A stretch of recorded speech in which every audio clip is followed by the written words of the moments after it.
Would you like to hear the stories of two Twitter accounts that became so popular they took on a whole new life of their own? Keep listening to find out how these two people turn voicing problems on Twitter into cashing paychecks.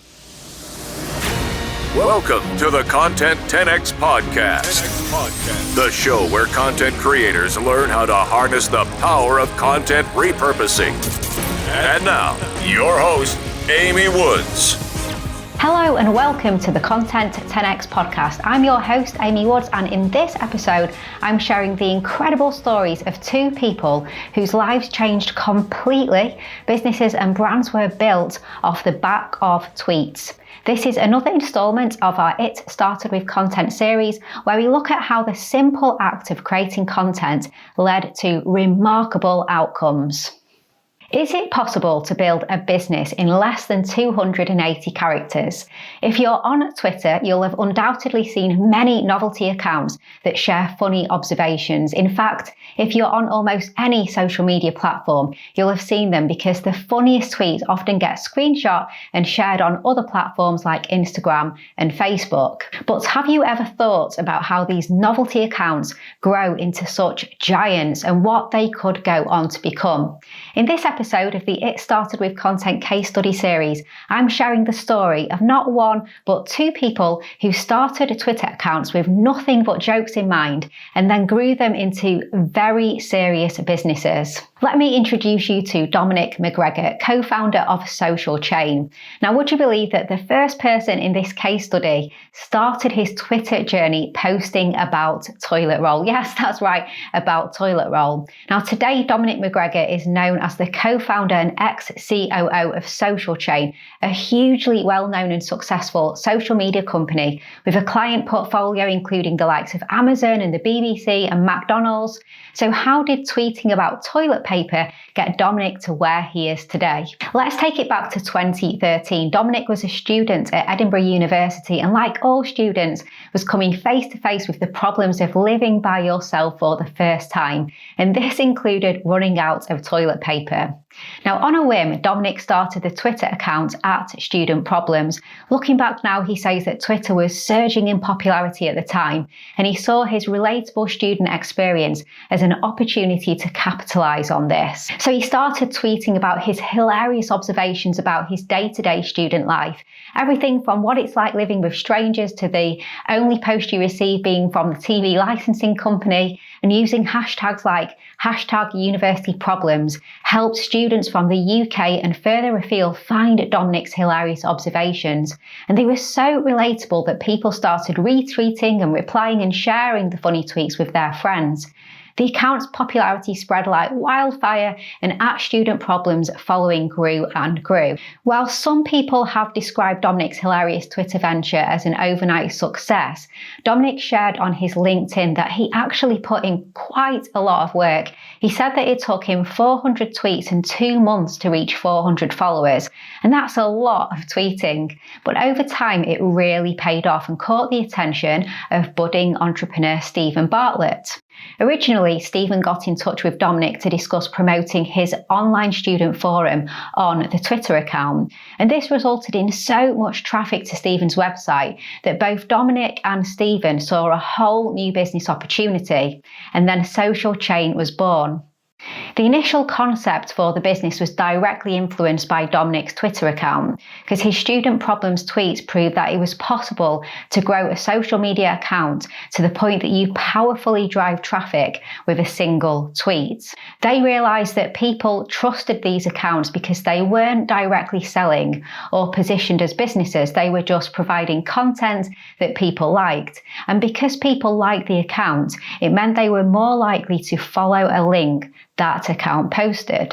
So Dominic and Stephen teamed up and formed Social Chain, and their idea was to recruit more owners of popular social media accounts and use them to promote brands.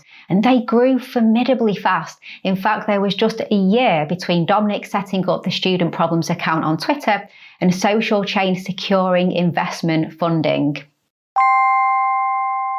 Hey, just a little break from this podcast episode to ask you a question. Would you like one single place that you can go to that provides you with everything you need to be able to implement the best practices in content repurposing for your video content, your podcast episodes, and your social media content today?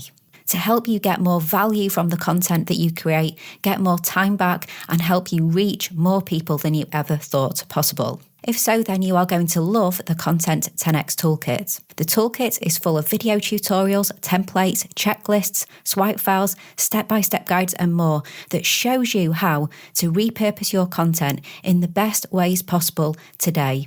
No more Googling, no more figuring it out yourself. We provide you with everything that you need to become a content repurposing pro. If this sounds like something that would interest you, then go check out the Content 10x Toolkit at content10x.com/toolkit. Okay, and back to this week's episode. Now, 7 years later, and Dominic has now left Social Chain to pursue other ventures, but the business remains one of the strongest in the industry, employing over 750 people in 3 different countries and turning over hundreds of millions in revenue each year. And maybe, just maybe, none of that would have happened if Dominic hadn't tweeted as a down on his luck student about running out of toilet roll.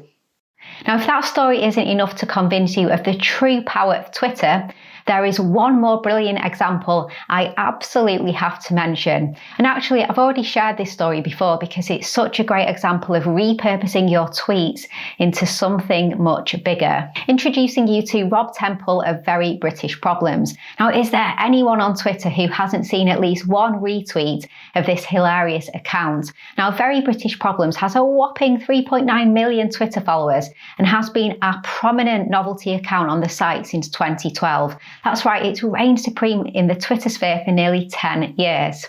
And the account was started by journalist Rob Temple after his editor suggested he should set up an account on the social media platform.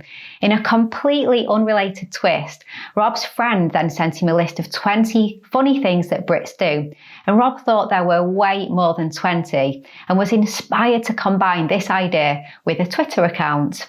So the Very British Problems Twitter account was an instant hit, like so many social media accounts can only dream of being, because in one day the account gained 1,000 followers, and after just a month of tweeting snippets of his dry British wit, Rob Temple's joke Twitter account had more than 100,000 followers, and he'd been contacted by a book agent. So what rocketed the Very British Problems account to success? I believe it was 3 things. So firstly, Rob's tweets were expertly written. He is a journalist after all, so he was really playing to his strengths.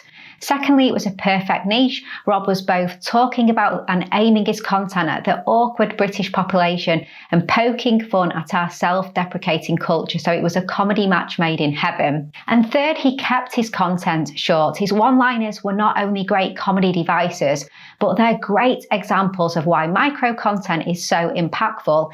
It makes your audience feel something in a short space of time and means that they're more likely to take action such as retweeting or following your account.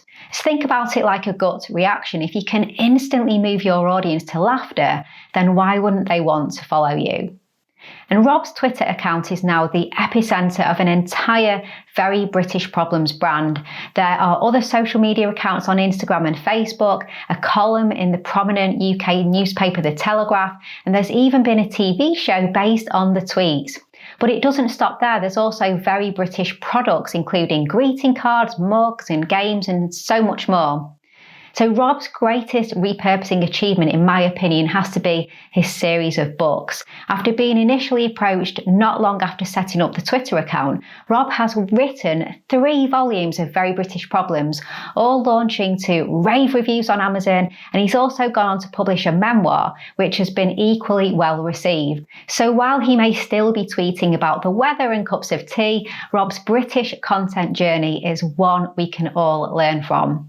Now, both Rob and Dominic may have started their Twitter accounts by tweeting about their problems, but if one thing is for sure, it's that when you start with content, you'll certainly find solutions along the way.